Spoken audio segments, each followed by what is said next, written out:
ഈദ് മുബാറക്. ഈ ആഴ്ച ബലിപെരുന്നാൾ ആഘോഷിക്കാൻ ഒരുങ്ങുന്ന എല്ലാ പ്രേക്ഷകർക്കും focus on finance Eidul Azha ആശംസകൾ നേരുന്നു. ബക്രീദ് പ്രമാണിച്ച് മെയ് 28 വ്യാഴാഴ്ച സ്റ്റോക്ക് മാർക്കറ്റിന് അവധിയായിരിക്കും എന്നറിയിപ്പുണ്ട്.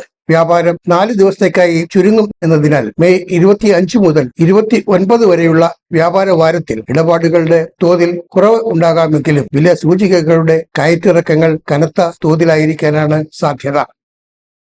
GDP എന്ന് ചുരുക്കി വിളിക്കുന്ന ആഭ്യന്തര മൊത്ത ഉൽപാദനത്തിന്റെ വാർഷിക കണക്കുകൾ മെയ് മാസത്തിലെ അവസാന പ്രവൃത്തി ദിവസമാണ് നാഷണൽ സ്റ്റാറ്റിസ്റ്റിക്സ് ഓഫീസ് റിലീസ് ചെയ്യാറുള്ളത്. എന്നാൽ കണക്കുകളെ കൃത്യതയോട് കൂടുതൽ അടുപ്പിക്കുന്നതിന് റിലീസ് ഇനി എല്ലാ വർഷവും ജൂണിൽ മതി എന്നാണ് തീരുമാനം. അതിനാൽ GDP വാർഷിക നിരക്കിന്റെ പ്രഖ്യാപനം ഈ ആഴ്ച ഉണ്ടാവില്ല. സ്റ്റോക്ക് മാർക്കറ്റിന് മാത്രമല്ല, ലോക സാമ്പത്തിക മേഖലയ്ക്ക് തന്നെ അതീവ താല്പര്യമുള്ള കണക്കുകൾ അറിയാൻ കാത്തിരിപ്പ് തൽക്കാലം നീളും എന്ന് അർത്ഥം. ഗ്ലോബൽ ഇൻഡെക്സ് പ്രൊവൈഡറായ മോർഗൻ സ്റ്റാൻലി ക്യാപിറ്റൽ ഇന്റർനാഷണൽ എന്ന സ്ഥാപനം MSCI ഗ്ലോബൽ സ്റ്റാൻഡേർഡ് ഇൻഡെക്സിൽ ഫെഡറൽ ബാങ്ക് ഉൾപ്പെടെ 4 കമ്പനികളെ ഉൾപ്പെടുത്തുന്നു എന്നതും കല്യാൺ ജ്വല്ലേഴ്സ് ഉൾപ്പെടെ 4 കമ്പനികളെ ഒഴിവാക്കുന്നു എന്നതും ശ്രദ്ധേയമായ സംഭവവികാസമാണ്. വിദേശ പെൻഷൻ ഫണ്ടുകൾ ഉൾപ്പെടെ അതുപോലെ തന്നെ മ്യൂച്വൽ ഫണ്ടുകളും മറ്റും ഉൾപ്പെടെ ഫോറിൻ ഇൻസ്റ്റിറ്റ്യൂഷണൽ ഇൻവെസ്റ്റേഴ്സ് വ്യാപകമായി നിക്ഷേപ തീരുമാനത്തിൽ ആശ്രയിക്കുന്ന ഇൻഡെക്സ് ആണ് MSCI global standard index. May 29 നിലവിൽ വരുന്ന മാറ്റത്തിലൂടെ Federal Bank, Indian Bank, MCX എന്നറിയപ്പെടുന്ന മൾട്ടി കമ്മോഡിറ്റി എക്സ്ചേഞ്ച്, നാൽക്കോ എന്ന നാഷണൽ അലൂമിനിയം കമ്പനി എന്നിവയാണ് MSCI ഇൻഡെക്സിൽ സ്ഥാനം നേടുക.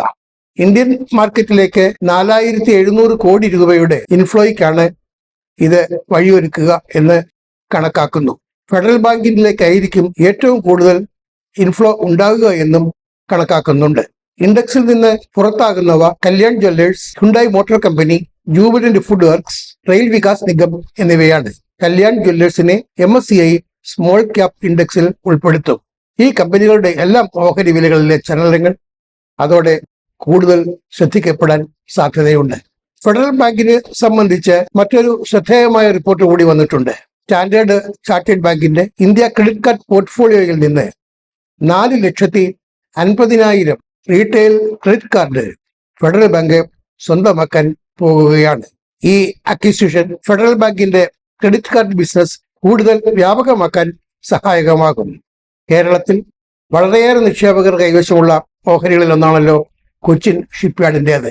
ഷിപ്പ്യാർഡിന്റെ ബോർഡ് മീറ്റിംഗ് ഓഹരി ഒന്നിന് 1.5 രൂപ ഫൈനൽ ഡിവിഡൻഡ് നൽകാൻ തീരുമാനിച്ചിട്ടുണ്ട്. എന്നാൽ കമ്പനിയുടെ മാർച്ച് ക്വാർട്ടർ പ്രവർത്തന ഫലം നിരാശപ്പെടുത്തുന്നതായി. നെറ്റ് പ്രോഫിറ്റ്, ഓപ്പറേഷണൽ റവന്യൂ എന്നിവയിലെ ഇടിവാണ് കാരണം. ഇലക്ഷൻ നടന്ന എല്ലാ സംസ്ഥാനങ്ങളിലും പുതിയ സർക്കാർ അധികാരം ഏറ്റ് കഴിഞ്ഞിരിക്കുന്ന സാഹചര്യത്തിലാണ് ഈ റിവ്യൂ അവതരിപ്പിക്കുന്നത്. ഇതോടെ അവിടങ്ങളിലെ, പ്രത്യേകിച്ചും തമിഴ്നാട്, ബംഗാൾ എന്നിവിടങ്ങളിലെ വ്യവസായ കാലാവസ്ഥയിൽ ഉണ്ടായേക്കാവുന്ന മാറ്റങ്ങൾ നിക്ഷേപകരുടെ നിരീക്ഷണം അറിയിക്കുന്നതാണ്. രാജ്യത്തെ വളരെ പ്രധാന മാനുഫാക്ചറിംഗ് ഹബ്ബുകളിൽ ഒന്ന് മാത്രമല്ല, GDP-യുടെ 9% സംഭാവന ചെയ്യുന്ന സംസ്ഥാനം കൂടിയാണ് തമിഴ്നാട്. ആ സ്ഥിതിക്ക് അവിടുത്തെ ഏത് ഭരണമാറ്റത്തിനും വലിയ പ്രസക്തിയാണുള്ളത്. പോരെങ്കിൽ Hyundai, Ford, Foxconn, Tata electronics, Ashok Leyland, TVS motor, Titan തുടങ്ങിയ കമ്പനികളാണ് ശ്രദ്ധേയമാകുന്നത്. Industrial incentives, labour reforms, land acquisition, power tariff എന്നിവയിലൊക്കെ പോളിസി ഷിഫ്റ്റ് ഉണ്ടായേക്കാം. പ്രത്യേകിച്ചും ജോസഫ് വിജയ് എന്ന പുതിയ മുഖ്യമന്ത്രി സ്ഥാനമേറ്റിരിക്കുന്ന സാഹചര്യത്തിൽ. വിജയ് ആകട്ടെ ജനക്ഷേമത്തിന് കൂടുതൽ പണം നീക്കിവെക്കാൻ സാധ്യതയുള്ള മുഖ്യമന്ത്രിയാണ്. തമിഴ്നാടിന്റെ വാർഷിക വരുമാനം തന്നെ 3 ലക്ഷം കോടി രൂപയാണ്. അതിൽ ഏതാണ്ട് 1.25 ലക്ഷം കോടിയോളം രൂപ വിജയ് പ്രഖ്യാപിച്ചു കഴിഞ്ഞ, അതായത് ഇലക്ഷൻ തൊട്ടു മുമ്പ് പ്രഖ്യാപിച്ചു കഴിഞ്ഞ ജനക്ഷേമ പദ്ധതികൾക്ക് വേണ്ടി വന്നേക്കും. ബംഗാളിൽ സിംഗൂർ, നന്ദിഗ്രാം എപ്പിസോഡുകൾ ഉൾപ്പെടെ വ്യവസായ രംഗത്ത് സംഭവിച്ച വലിയ തകർച്ചയിൽ നിന്നുള്ള മോചനമാണ് പുതിയ സർക്കാർ അധികാരത്തിൽ വന്നതോടെ പ്രതീക്ഷിക്കുന്നത്. CESC, ITC limited, merger paints, Texmaco rail, Shyam metallics, Emami തുടങ്ങിയ കമ്പനികൾക്ക് മികച്ച സാഹചര്യമാണ് ഇപ്പോൾ സംജാതമായിരിക്കുന്നത്. US ഡോളറുമായുള്ള വിനിമയത്തിൽ രൂപയുടെ നിരക്ക് 97 തൊട്ടടുത്ത് വരെ എത്തുന്നതാണ് കഴിഞ്ഞയാഴ്ച കണ്ടത്. അതാകട്ടെ മാർക്കറ്റിന് കനത്ത പ്രഹരമാകുകയും ചെയ്തു. എന്നാൽ റിസർവ് ബാങ്ക് ഓഫ് ഇന്ത്യയുടെ വളരെ ശക്തമായ ഇടപെടൽ പ്രയോജനകരമായി. ദേശസാൽകൃത ബാങ്കുകൾ മുഖേന റിസർവ് ബാങ്ക് വലിയ തോതിൽ തന്നെ ഡോളർ വിറ്റഴിക്കുകയുണ്ടായി. അതിന്റെ ഫലമായി ഗണ്യമായ തോതിൽ തന്നെ രൂപയുടെ മൂല്യം മെച്ചപ്പെടാൻ സഹായിച്ചിട്ടുണ്ട്. അതിനിടെ ഡോളർ വില 100 രൂപ വരെ ഉയർന്നേക്കാമെന്ന് പോലും അനുമാനമുണ്ട്. Aberdeen investments, Met Life investment management, Gamma asset management തുടങ്ങിയവയാണ് ഈ സാധ്യതയിലേക്ക് വിരൽ ചൂണ്ടുന്നത്.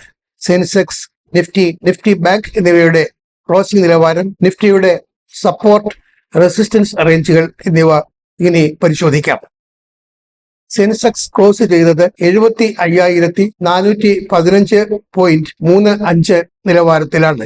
നിഫ്റ്റി 50 ക്ലോസ് ചെയ്തത് 23,719.30 നിലവാരത്തിലും. നിഫ്റ്റി ബാങ്കിന്റെ ക്ലോസിംഗ് നിരക്കാകട്ടെ 54,055.35 നിലവാരമായിരുന്നു. ഈ സാഹചര്യത്തിൽ നിഫ്റ്റിക്ക് ലഭിക്കാവുന്ന പിന്തുണ നിലവാരം 23,350 23,450 ഇടയിലായിരിക്കും. അതേസമയം നിഫ്റ്റിക്ക് നേരിട്ടേക്കാവുന്ന റെസിസ്റ്റൻസ് 23,800 24,200 ഇടയിലായിരിക്കും. 23,800 റെസിസ്റ്റൻസ് എന്ന് പറയുന്നത് വളരെ നിർണായകമാണ്. ആ ഘട്ടം പിന്നിടാൻ കഴിഞ്ഞെങ്കിൽ മാത്രമേ, പിന്നിടുക മാത്രമല്ല പിന്നിട്ടുന്ന നിലവാരം സുസ്ഥിരമായി നിലനിർത്താൻ കൂടി കഴിഞ്ഞെങ്കിൽ മാത്രമേ നിഫ്റ്റിക്ക് വലിയ തോതിലുള്ള ഉയർച്ചയ്ക്ക് തൽക്കാലം സാധ്യതയുള്ളൂ. കേരളത്തിൽ നിന്നുള്ള 6 കമ്പനികളുടെ മാർച്ച് ക്വാർട്ടർ പ്രവർത്തന ഫലം ഈ ആഴ്ച പുറത്തു വരുന്നുണ്ട്.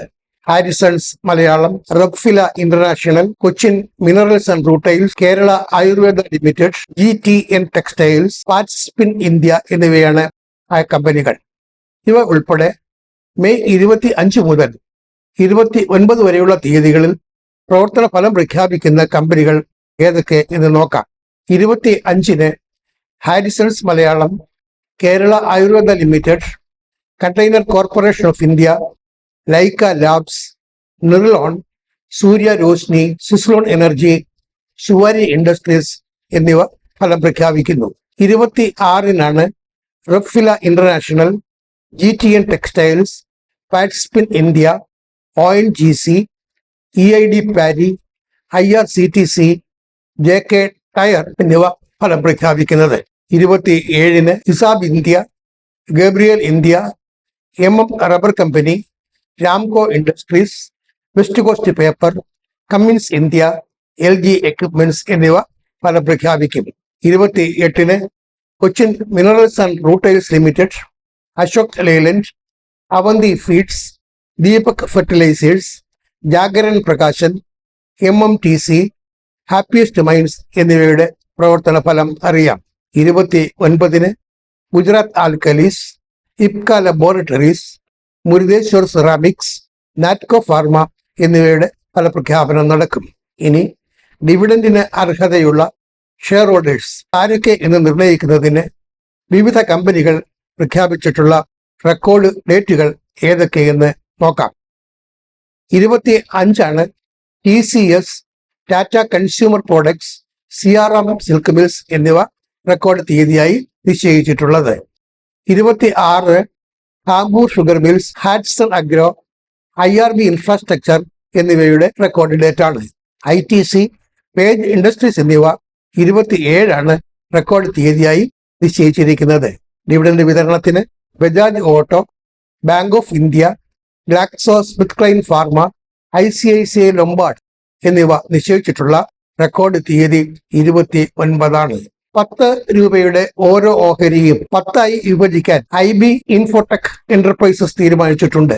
സ്റ്റോക്ക് സ്പ്ലിറ്റിന് അർഹത നിർണ്ണയിക്കുന്ന റെക്കോർഡ് ഡേറ്റ് മെയ് 26-ആണ്. സൈഡസ് ലൈഫ് സയൻസ് ഓഹരികൾ തിരികെ വാങ്ങുന്നു. ഷെയർ ബൈബാക്ക് പദ്ധതി പ്രകാരം നിശ്ചയിച്ചിരിക്കുന്ന record date May 29. Life insurance corporation of India ഇത് ആദ്യമായി ഓഹരി ഉടമകൾക്ക് ബോണസ് ഓഹരികൾ നൽകാൻ തീരുമാനിച്ചിരിക്കുന്നു. ഓരോ ഓഹരിക്കും ഓരോ ഓഹരി എന്ന രീതിയിലായിരിക്കും ബോണസ് ഇഷ്യൂ. ഇതിനെ സംബന്ധിച്ച റെക്കോർഡ് തീയതിയായി മെയ് 29 നിശ്ചയിച്ചിരിക്കുന്നത്. ബോണസ് ഷെയറുകൾ ഇഷ്യൂ ചെയ്യാൻ തീരുമാനിച്ചതിനൊപ്പം തന്നെ LICയുടെ ബോർഡ് യോഗം ഡിവിഡന്റ് നൽകാനും തീരുമാനിച്ചിട്ടുണ്ട്. ഈ ഡിവിഡന്റ് വിതരണം ചെയ്യുന്നതിനുള്ള റെക്കോർഡ് തീയതി ജൂൺ 25 ആയിരിക്കും.